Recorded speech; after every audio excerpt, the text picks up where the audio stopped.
tal? ¿Cómo les va? Bienvenidos a este nuevo programa de Chequeo General.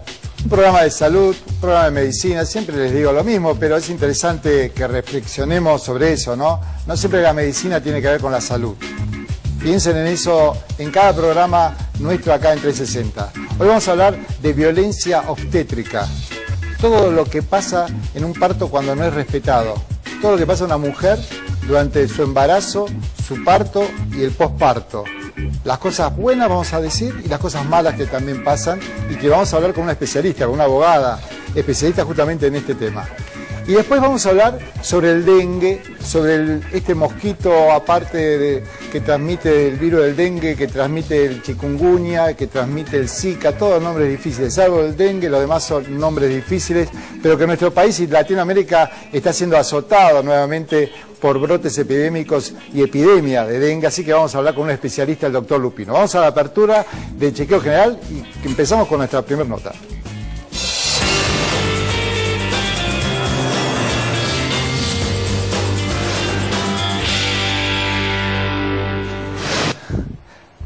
Bueno, doctora Perla Prigozhin, ¿cómo le va? Bien, muy bien. ¿Bien?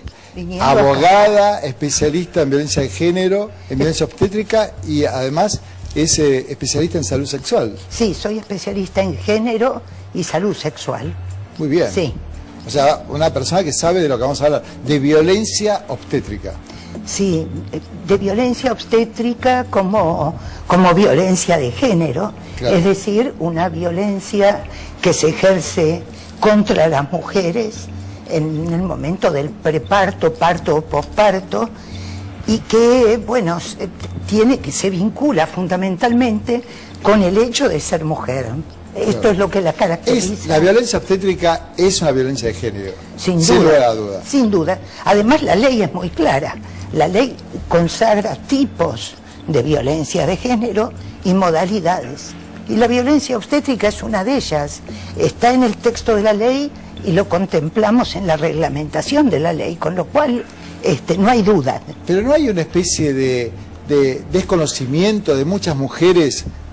Yo lo puedo decir porque trabajé muchos años como obstetra y ginecólogo, hice muchos partos en hospitales públicos y privados, así que sé que hay muchas mujeres que no conocen realmente los derechos que tienen con respecto a la elección y con respecto a saber qué es lo que se va a hacer con su cuerpo y con su embarazo y con su parto. Muchas veces los médicos no le comunican como corresponde y las mujeres no reclaman porque piensan que no tienen que reclamar. Claro, sos cuidadoso cuando decís muchas veces. Yo diría que en la mayoría de los casos, y no inocentemente, las mujeres desconocemos los derechos que tenemos por el hecho de ser mujeres. Algún día charlaremos anécdotas que no se vinculan necesariamente con la obstétrica, pero seguro que respecto de la violencia obstétrica está tan naturalizada la conducta del equipo de salud que no tiene en cuenta. Y ahora, si no te parece mal, me gustaría puntualizar algunas cosas claro. Que se vinculan con la violencia obstétrica. Fundamentalmente el derecho a la información.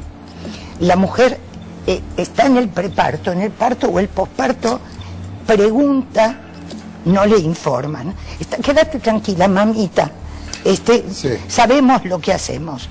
O no pregunta porque está tan naturalizado que el que sabe es el equipo de salud y ella solo va ahí a pujar y a soportar, que no pregunta. Eso es violencia obstétrica. La reglamentación de la ley y la ley de parto respetado es muy clara. La mujer es la protagonista del parto, no es el equipo de salud. Claro. Es la mujer. Y hay aspectos, porque, bueno, hace pocas décadas que el parto está tan medicalizado. Históricamente las mujeres parían solas, y no estaba bueno, porque morían. Sí. Está bueno que estén acompañadas y que pero siempre que se respete su protagonismo. Esto por un lado. Por otro aspecto que me parece que es fundamental para contemplar es que la mujer tiene derecho a elegir la forma en que va a transitar su parto, tanto en lo que hace a la compañía, y supongo que habrá televidentes que estarán diciendo, esta mujer no sabe lo que habla porque cuando se hace una cesárea es un quirófano y no puede haber nadie que no pertenezca al equipo de salud. Falso, falso, esto no es así. No hay ningún estudio que avale que el hecho de que esté un acompañante, por supuesto con todos los recaudos, va a generar una situación de infección o cosa gravísima.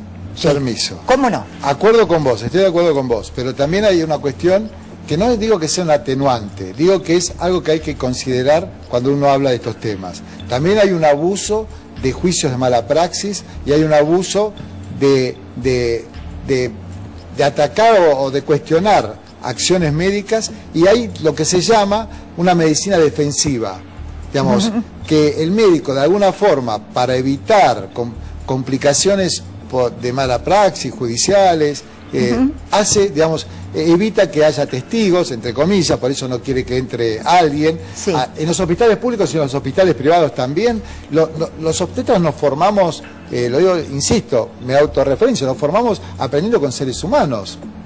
Y la violencia obstétrica está ahí, en que la señora no sabe que a lo mejor el parto se lo va a hacer un médico residente, con el médico de guardia al lado, el instructor, sí. Pero el que lo hace es el médico residente. Me parece que estas cosas hay que ponerlas también en la mesa de discusión. No, es que yo quiero plantear algo. Soy de las funcionarias y militantes por los derechos de las mujeres que no veo ni en los hombres ni en los equipos de salud enemigos. Creo que hay una batalla cultural fuerte que dar, que tiene que ver con sacar el velo que cubre características del patriarcado. Esto de sentirse perseguidos por las pacientes no es solo patriarcal.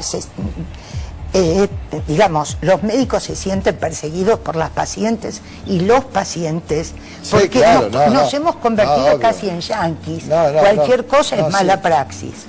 Pero digo, la violencia obstétrica no es lo mismo que la mala praxis. No tengan miedo, no tengan miedo. Ni tengan miedo los profesionales de la salud, ni se pasen de rosca las mujeres.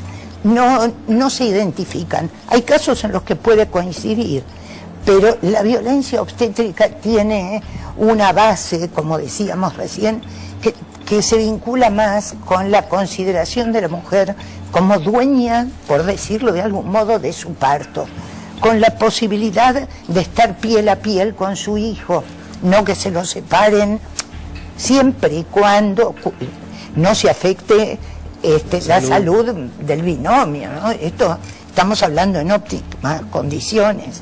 El derecho a estar acompañada, más allá de los miedos que hay que desterrar, porque yo creo que se va a ir notando con el paso del tiempo que la mujer, cuanto más respetada es en sus derechos, menos va a apelar a cualquier tipo de recurso de estos fogoneados por los caranchos que pululan los centros de salud. Hay otro tema interesante que te propongo charlar, que es también la inequidad obstétrica según el sector social y según el acceso al subsistema de salud.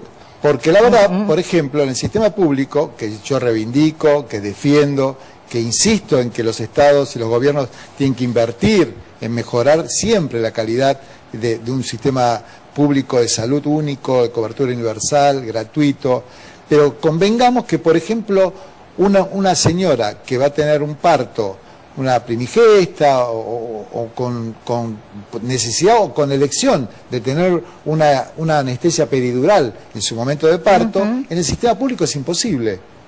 Es imposible, como es imposible que el obstetra o el médico o la médica que le controlaran el embarazo y con el cual probablemente la paciente haya hecho empatía, le pueda atender el parto.